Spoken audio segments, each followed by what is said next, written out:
3 days before Thanksgiving, a bitter wind swept through the small Plymouth settlement. Inside our small cabin, the cold was not just in the air, it was in our bellies. My father, John, a man whose strength was usually a comfort, now looked gaunt with worry. My mother, Mary, held my younger siblings, Sarah and Thomas, close, trying to warm them with her own thinning frame. The last of the corn was gone.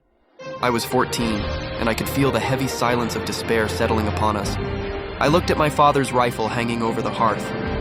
It was then I knew what I had to do. I would not let my family starve. Before the first light of dawn, I slipped out into the biting air, rifle in hand. The forest was a towering giant of shadow and whispers, but my fear was eclipsed by a fierce resolve. For hours, I tracked through the dense woods, the crunch of my boots on frozen leaves the only sound.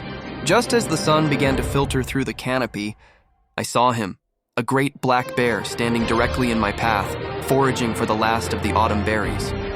My heart hammered in my chest. He was magnificent and terrifying. A direct confrontation would be my end. I remembered my father's words. A true hunter uses his mind before his muscle. I saw a ridge of loose stones to my left. I grabbed a fist-sized rock, took a deep breath, and hurled it as far as I could into the woods to my right. The crash echoed through the trees. The bear's head shot up, and with a low growl, it ambled off to investigate the sound. I didn't wait. I moved past where he had stood, my steps silent and swift. Deeper in the woods, I finally heard it, the distinct gobble of wild turkeys. I crept forward, my body low to the ground, until I saw them, a flock pecking at the frozen earth. There was one, larger than the rest, a true feast for a king, let alone a starving family. I raised the rifle, my arms surprisingly steady. The world narrowed to the sight on the barrel. I took a breath, offered a silent prayer, and fired. The journey back was a triumphant agony, the great bird heavy on my shoulders, but my spirit was light.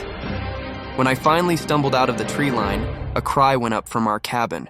My family poured out, their faces once masks of despair, now lit with a joy so profound it brought tears to my eyes. That evening, the warmth in our cabin came not just from the fire, but from the promise of the feast to come.